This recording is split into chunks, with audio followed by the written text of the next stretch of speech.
Well, I'm really at the exciting, fun stage of this Raffo Belva car restoration project. I mean, we're 7 years on from when I had to take the car off the road because it had not been built particularly well, and often the devil's in the detail. I mean, mechanically it was okay, although the engine rattled like a bag of nails. So to summarise, I put a smaller engine in, I've cut the body at the back so that you can take the back off and have full access to the whole engine bay. In the back of my mind during this marathon project of rewiring, getting the drive shaft sorted, getting the engine mounting sorted, working out the nightmare problems with the ECU, I've in the back of my mind been thinking about the dashboard. This is the penultimate stage to respraying and trimming the inside of the body. But this to me is the identifying part of the whole project, including the restyling of the headlamps, which are my design. But the dashboard is, as I say, a distinguishing, identifying part of the individuality of this car. And it is a one-off. There's only 7 of these Raffo Belvas in existence. So I've been playing around with a few ideas and wondering whether to use the donor Ford Fiesta main instrument panel or to revert to using the original wonderful ETB instruments, old-fashioned analog instruments, or maybe combining the old analog with new digital instruments. I'm looking at a mini digital dash that gives me an electronic, possibly GPS speedo. Alongside, there's no reason why I can't double up on instruments, but the main thing is to keep the design absolutely pure, because as a furniture designer maker, I believe in the philosophy of less is more, and to really exploit material. And instead of using the usual burr walnut that's used on Jaguar dashboards and Rolls-Royce, I thought I'd play with a modern material, and I'm thinking of using plywood. In fact, I've cut some end grain slices through a board of shuttering plywood, glued them together and then put them through my drum sander.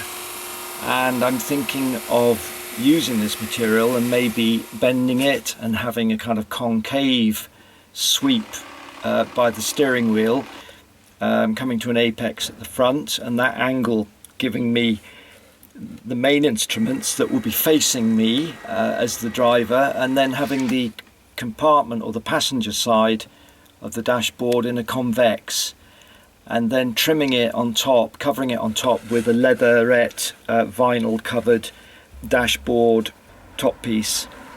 Over the past few months I've been researching online different switches, warning lights, to get a kind of visual compatibility. I want in a year's time, when this project's probably completed, to be driving along and experiencing, a real driver experience, sort of thing they talk about with BMWs, but BMWs are mass-produced cars. It's such a visually beautiful car that just spells sculpture on wheels, that I want to make my dashboard echo that kind of sculptural feel. And plywood to me is a modern material. Nobody uses it, but it is. Hi, Vernon. Am I on the camera? Oh, you're closer than I thought. I was looking at you in the viewfinder. Oh, right. I'm just talking to myself as usual. I'm recording it. But just talking about the dashboard design. What do you think of that? So. It'll be brilliant. I'm at the exciting stage. Only to be hindered by my neighbour, who's been actually quite long suffering. I realised the other day I got the steering wheel upside down, so you see that bigger gap there, that's upside down, and that's, no wonder I couldn't see the instruments.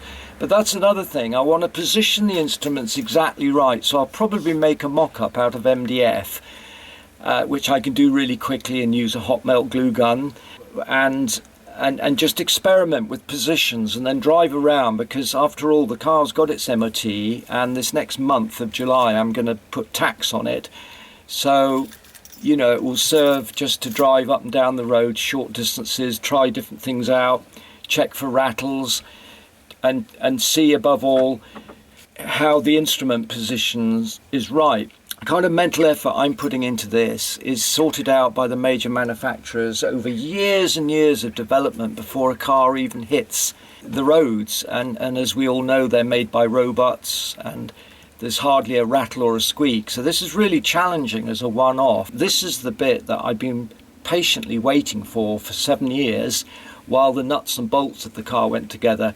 This is the fun bit of where I put the radio, where I put my mobile phone so that it looks part of the furniture and not a bolt-on. All these design considerations that my experience as a furniture designer, I can put into practice. Yeah, I mean, just a kind of minor statistic, the abandonment rate of people building kit cars is actually higher than the divorce rate. Just a kind of meaningless statistic. Not that I'd have experience of the latter. I have, so it's 1-1 so far. Oh, right. Okay, well... Actually, no, because you've not abandoned this. No, that's true. I've 1-0. been tempted to abandon this, but I've stuck with it, like a marathon race. You don't give up because you get a stitch.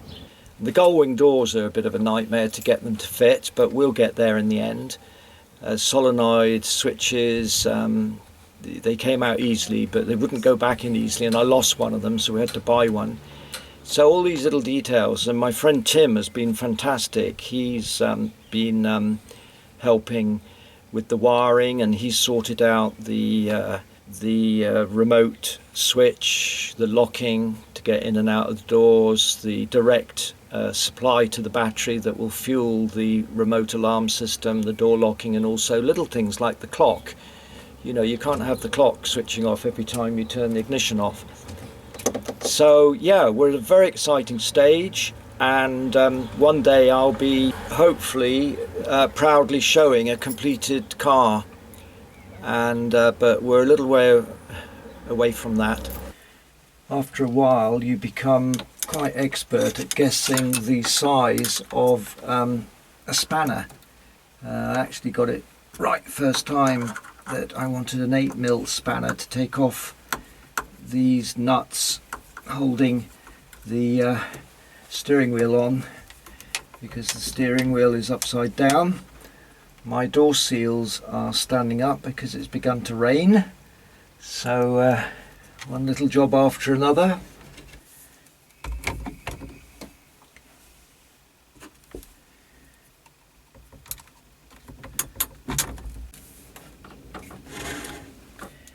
I'm also going to put a piece of plywood moulded, sculpted all around the centre of the steering wheel. That should be really attractive, and possibly have a couple of thumb controlled switches. I don't know what yet, but there'll be push switches.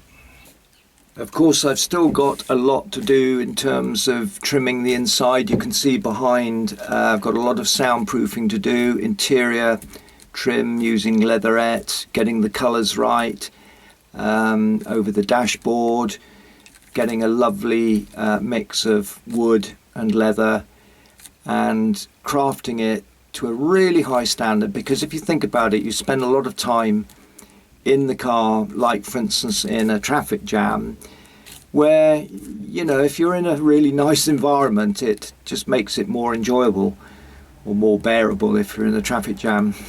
I mean, this is a lifetime project for me, really, because even the gull-wing doors I may replace with a summer kind of simplified door that allows plenty of, the semi-hard top, so to speak. And if everything can be sort of bolted together really quickly, like the rear section of the bonnet, the rear section of the body can be taken apart really easily. So it's this kind of customization of the entire car that makes it so challenging, but ultimately so satisfying. I'm a great believer in writing lists and setting specific tasks, and if you like, having a goal or a deadline. And that way you're building every single brick, even though the whole building seems kind of overwhelming. I mean, one of the kind of factors I'm juggling with is in fitting the kind of seat compartment fiberglass moulding. I'm going to cut it short where it overlaps here. Originally the fiberglass went over here. There's the internal door button, but I'm going to leave this open and then put a plywood blanking piece or sill cap with a couple of screws, and then that will have the various switches on there, so there'll be more finger controls here. The important thing is I'll be able to take this panel out, and that gives me access to a little bit of wiring and the plumbing. And the whole point about this car, of my restoring it, is to rebuild it in a way that all the parts can be accessed. At any rate, that's where I'm at the moment. That's the intention, that's the current work in progress. So let's see how it all pans out. Keep posted. Thanks for watching.